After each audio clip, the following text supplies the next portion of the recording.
अगर आप jazz cash के एटीएम कार्ड या डेबिट कार्ड के बारे में जानना चाहते हैं या इसे ऑर्डर करना चाहते हैं तो ये वीडियो आपके लिए बहुत ज़्यादा हेल्पफुल होने वाली है। इस वीडियो में मैं आपसे जैज़ कैश के एटीएम या डेबिट कार्ड के बारे में तमाम तफसीलात शेयर करूंगा, जिनमें सबसे पहला और सबसे ज़्यादा किया जाने वाला सवाल कि जैज़ कैश के एटीएम कार्ड को हासिल करने के लिए हमें कितने रुपये अदा करने पड़ेंगे, इसकी फ़ीस कितनी है, इसे ऑर्डर करने का तरीका क्या है, ऑर्डर करने के बाद जब जैज़ कैश का एटीएम कार्ड आपके घर पर पहुंचेगा तो उसको रिसीव करने का क्या तरीका है, और वो कौन सी ऐसी चीज़ है जिसके बगैर एटीएम कार्ड आपको नहीं दिया जाएगा, और वो कौन सी मालूमात हैं जो आप डिलीवरी बॉय को फ्राहम नहीं करेंगे तो वो आपका कार्ड आपके हवाले नहीं करेगा। एटीएम या डेबिट कार्ड को एक्टिवेट करने का तरीका। सबसे आखिर में हम बात करेंगे कि जैज़ कैश के एटीएम कार्ड से जब आप पैसे निकलवाएंगे तो जैज़ कैश आपसे कितनी फ़ीस चार्ज करेगा। ये तमाम मालूमात इस वीडियो में मैं आपके साथ शेयर करूंगा। ये तमाम मालूमात टू द पॉइंट होंगी, कोई एक्स्ट्रा फजूल बात नहीं की जाएगी, इसलिए आपने मुकम्मल वीडियो देखनी है और उसको स्किप नहीं करना। चलिए वीडियो की तरफ बढ़ते हैं।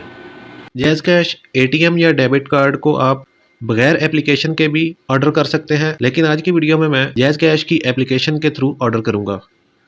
आपको मालूम होना चाहिए कि जैज़ कैश एटीएम या डेबिट कार्ड को ऑर्डर करने से पहले आपका जैज़ कैश पर अकाउंट होना लाजमी है। अगर आपके पास जैज़ कैश का अकाउंट नहीं है तो आपने उसको क्रिएट कर लेना है।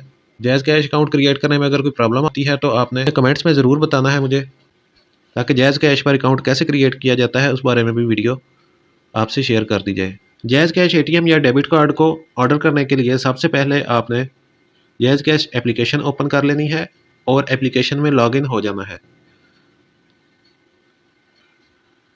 एप्लीकेशन में लॉगिन हो जाने के बाद स्क्रॉल डाउन करना है। स्क्रॉल डाउन करते हुए आपके सामने एक ग्रुप आएगा बैंकिंग एंड फाइनेंस का। बैंकिंग एंड फाइनेंस में आप जैसे ही आप टॉप राइट साइड पे देखेंगे तो आपको नज़र आएगा जैज़ कैश डेबिट कार्ड। इस पर आपने टैप करना है। जैसे ही आप टैप करेंगे थोड़ी देर बाद आपके सामने ये वाली स्क्रीन शो होना शुरू हो जाएगी। अब यहाँ पर 3 किस्म के कार्ड मौजूद हैं जो आप ऑर्डर कर सकते हैं। एक है मास्टर कार्ड, दूसरा है पेपाक और तीसरा वर्चुअल कार्ड है जिसको आप ऑनलाइन ट्रांजैक्शन वगैरह के लिए इस्तेमाल करेंगे। वर्चुअल कार्ड्स की बात की जाए तो ये ऑनलाइन ट्रांजैक्शंस के लिए होता है। इसमें सिर्फ आपको valid through date, debit card का 16 डिजिट का नंबर और सीवीसी फ्राहम कर दिया जाता है, जिसको आपने कहीं सेव करके रखना होता है। उसी का इस्तेमाल करते हुए आप ऑनलाइन ट्रांजैक्शंस कर सकते हैं। अगर आप मेरी रिकमेंडेशंस की बात करते हैं तो मैं लाजमी तौर पर मास्टर कार्ड को रिकमेंड करूँगा, क्योंकि इंटरनेशनल पेमेंट्स इससे आराम से हो जाती हैं। दूसरा, 1 साल के बाद मास्टर डेबिट कार्ड की कोई फीस नहीं कटती, जबकि पेपाक डेबिट कार्ड की सालाना फीस कटती है। इसलिए मैं मास्टर कार्ड को ही ऑर्डर करूंगा। इसे ऑर्डर करने के लिए इस हिस्से पर टैप करूंगा। जैसे ही मैं टैप करूंगा थोड़ी देर बाद एक विंडो ओपन होगी। यहाँ पर सारी आपको डिटेल फ्राहम कर रहा है। इन डिटेल्स को अच्छी तरह रीड कर लें। इसके बाद सबसे नीचे देखेंगे आपको नज़र आ रहा है ऑर्डर नाउ। इस पर टैप करेंगे। टैप करने के बाद आपको नाम शो होना शुरू हो जाएगा जिस नाम पे आपका अकाउंट है। यहाँ से आपने अपना जो एग्जैक्ट करेक्ट नेम है वो सिलेक्ट करना है, क्योंकि वही नाम आपका डेबिट कार्ड के ऊपर प्रिंट होकर आना है। इसलिए आपने ध्यान रखना है कि आप बिल्कुल ठीक नाम सेलेक्ट करें। नाम सेलेक्ट करने के बाद आपने टैप करना है सिलेक्ट डिलीवरी ऑप्शंस पर। जैसे ही आप इस पर टैप करेंगे तो आपके सामने डिलीवरी के 2 ऑप्शन आएंगे। एक ऑप्शन तो ये है कि आप मोबिलिंक माइक्रो फाइनेंस बैंक की करीबी ब्रांच से जाकर कार्ड को वसूल कर लें। दूसरा ऑप्शन जो मैं यूज़ करूँगा वो है पोस्टल डिलीवरी। इसके तहत ये कार्ड आपको आपके घर पर डिलीवर कर दिया जाएगा। मगर घर पर डिलीवरी हासिल करने के लिए आपने कुछ चीज़ों को लाजमी तौर पर मद्देनज़र रखना है। आगे चल के मैं उन बातों के बारे में आपको तफसील से बताता हूँ। पोस्टल डिलीवरी सेलेक्ट करने के बाद आपसे पूछेगा कि कौन से एड्रेस पर आपने कार्ड को रिसीव करना है। आपने अपनी लोकेशन ऑन कर लेनी है और टैप करना है यूज़ माई करंट लोकेशन। जैसे कि आप इस पर टैप करेंगे तो आपसे कुछ परमिशंस मांगेगा, वो आपको अलाउ करनी पड़ेंगी। अलाउ कर देते हैं परमिशंस को। इसके बाद जो आपके पास विंडो ओपन होगी इसमें आपने अपना सिटी सेलेक्ट कर लेना है। क्योंकि मैं पर्सनल डिटेल्स आपसे शेयर नहीं कर सकता, इसलिए मैं सारी चीज़ें फ़र्जी एंटर कर रहा हूँ। आपने अपने लिहाज से बिल्कुल दुरुस्त एंटर करनी है। दूसरे ऑप्शन में एरिया है। एरिया आपने सेलेक्ट कर लेना जो भी है आपका। तीसरे नंबर पे एड्रेस है। एड्रेस आपने बिल्कुल एग्जैक्ट एंटर करना है जिस पर आपको कार्ड रिसीव होगा। इसके अलावा नियरेस्ट लैंडमार्क अगर कोई एंटर करना चाहते हैं तो कर लें, नहीं तो आप रिव्यू ऑर्डर पे टैप कर दें। जैसे ही रिव्यू ऑर्डर पे आप टैप करेंगे आपके सामने ऑर्डर की डिटेल आ जाएगी। उसको एक बार मज़ीद चेक कर लें। जो चीज़ एडिट करना चाहते हैं एडिट पे टैप करके आप दोबारा उसको एडिट कर सकते हैं और यहाँ से अपडेट कर लें। जो भी ईमेल एंटर करना चाहते हैं एडिट पे टैप करके आप ईमेल एंटर कर लें और अपडेट पर टैप कर दें। नेक्स्ट, लास्ट पे आपको नज़र आ रहा होगा कार्ड फ़ी, और यहाँ पर जो फ़ीस चार्ज की जा रही है वो है 50 रुपये। जब मैंने अपना डेबिट कार्ड ऑर्डर किया था तो उसका फ़ीस सिर्फ ₹1 थी। फ़ीस इतनी कम होने की जो वजह मुझे समझ में आई है वो मैं आखिर में जाके आपसे शेयर करूँगा।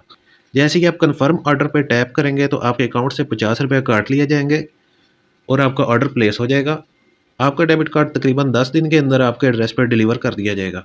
आइए बढ़ते हैं दूसरे मरहले की जानिब। Jazz cash debit card order करने के बाद जिस दिन आपका कार्ड आपको डिलीवर करना होगा, ट्रैक्स या TRAX की तरफ से आपको एक मैसेज किया जाएगा। इस मैसेज में आपको तमाम मालूमात फ़राहम की जाएंगी जो कि कार्ड रिसीव करने के लिए राइडर को लाजमी फ़राहम करनी पड़ेंगी, जिसके अंदर अगर आप कंफर्म करना चाहते हैं तो आपको राइडर का नाम और नंबर भी मेंशन कर दिया जाएगा और सबसे लाजमी चीज़ ट्रैक्स कोड, जो कि आपने अपने फ़ोन से देखकर राइडर को बताना है। ये ट्रैक्स कोड, आपका शनाख्ती कार्ड का नंबर और आपके घर के मेन गेट का फ़ोटो, जब तक आप ये 3 चीज़ें राइडर को फ्राहम नहीं करेंगे वो उस वक़्त तक कार्ड आपके हवाले नहीं करेगा।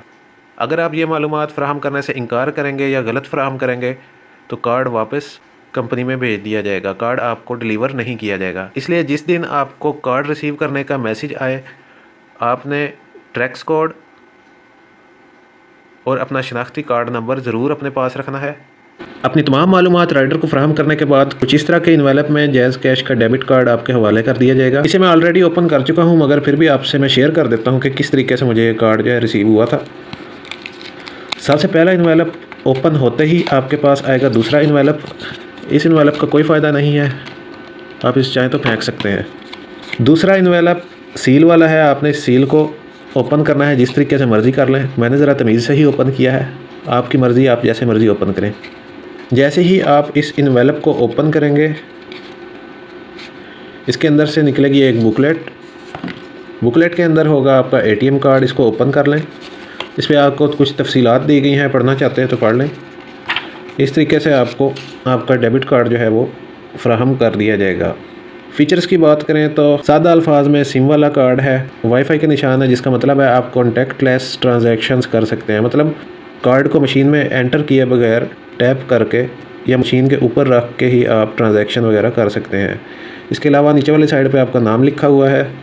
बैक साइड पे आएँ, टॉप पे मैग्नेटिक स्ट्रिप है, CVC नंबर है जिसको आपने हमेशा छुपा के रखना होता है। उससे नीचे आपका डेबिट कार्ड नंबर है और डेबिट कार्ड नंबर से नीचे आखिर में, लेकिन बहुत ज़रूरी, वैलिड थ्रू डेट होती है। वैलिड थ्रू डेट को भी आपने कभी भी किसी से शेयर नहीं करना। आइए अब इस jazz cash master debit card को एक्टिवेट करते हैं। जैज़ कैश की एप्लीकेशन को ओपन करके लॉगिन कर लें। उसके बाद बिल्कुल पहले की तरह आपने स्क्रॉल डाउन करते हुए बैंकिंग एंड फाइनेंस में आ जाना है और वहाँ पर टॉप राइट साइड पे लिखा होगा जैज़ कैश डेबिट कार्ड। पहले की तरह ही इसे ओपन करना है आपने। जैसे ही टैप करके ओपन करेंगे तो जो कार्ड आपने ऑर्डर किए होंगे वो आपको शो होना शुरू हो जाएंगे। मुझे जो कार्ड रिसीव हुआ है वो ये वाला है। कैसे पता लगा है? ये जो डिजिट्स हैं इनको देखकर मैंने अंदाज़ा लगा लिया है कि यही कार्ड मुझे रिसीव हुआ है। इस कार्ड को अब मैं एक्टिवेट करना चाहता हूँ। अभी तक मेरा कार्ड एक्टिवेट नहीं है, इसको एक्टिवेट करना चाहता हूँ मैं। एक्टिवेट करने के लिए जैसे ही मैं इसी कार्ड पे टैप करूँगा तो टैप करते ही मेरे सामने 3 ऑप्शंस आ जाएंगे, set card pin, block card, transaction settings. तो हम कार्ड एक्टिवेट करना चाहते हैं, इसलिए सबसे पहले कार्ड को एक्टिवेट करने के लिए आपको उसका पिन सेट करना पड़ेगा। पिन को सेट करने के लिए सेट कार्ड पिन, इस जगह पे आपने टैप करना है। जैसे ही टैप करेंगे कार्ड के पीछे एक्सपायरी डेट लिखी होती है, वो आपने एंटर कर देनी है। एक्सपायरी डेट एंटर करने के बाद कंटिन्यू पे टैप करना है। जैसे ही आप कंटिन्यू पे टैप करेंगे तो यहाँ पर आप अपनी मर्ज़ी का कोई भी पिन सिलेक्ट कर सकते हैं। सबसे पहले आपने जो पिन सोचा है वो एंटर करना है। 4 डिजिट पिन एंटर करने के बाद उसको कंफर्म करना है। नीचे टैप करेंगे, सेम वही पिन आपने यहाँ भी एंटर करना है। जैसे ही आप एंटर करेंगे, सेट कार्ड पिन पे टैप करेंगे तो आपके कार्ड का पिन जनरेट हो जाएगा। पिन जनरेट होते ही आपको कुछ इस तरीके से कंफर्मेशन मैसेज रिसीव होगा। पिन जनरेट होने के बाद आप किसी भी ATM पर जाकर ट्रांजैक्शन कर सकते हैं, यानी आपका कार्ड एक्टिवेट हो जाएगा। आप इसी एप्लीकेशन के थ्रू अपने जैज़ कैश डेबिट कार्ड को ब्लॉक भी कर सकते हैं और ट्रांजैक्शन सेटिंग्स में जाकर ट्रांजैक्शंस की लिमिट्स को भी सेट कर सकते हैं। अब बात करते हैं, जब आप जैज़ कैश के मास्टर डेबिट कार्ड या पे पार्क डेबिट कार्ड को इस्तेमाल करते हुए किसी भी ATM से पैसे निकलवाते हैं तो आपसे कितने रुपए चार्ज किए जाते हैं।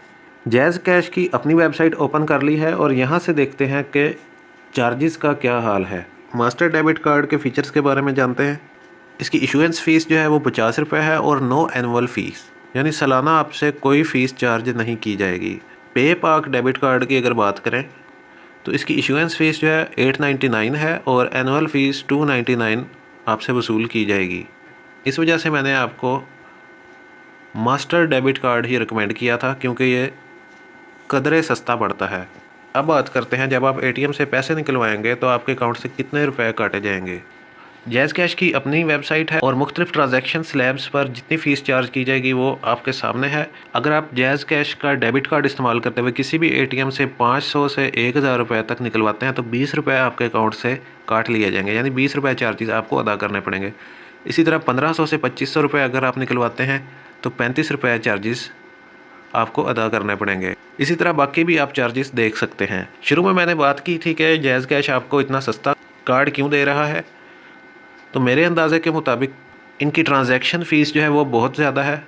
जैसा कि आप देख सकते हैं, जैज़ कैश डेबिट कार्ड से कोई भी आप ट्रांजैक्शन करते हैं तो उस पर आपसे अच्छी खासी फ़ीस जो है वो वसूल की जाती है।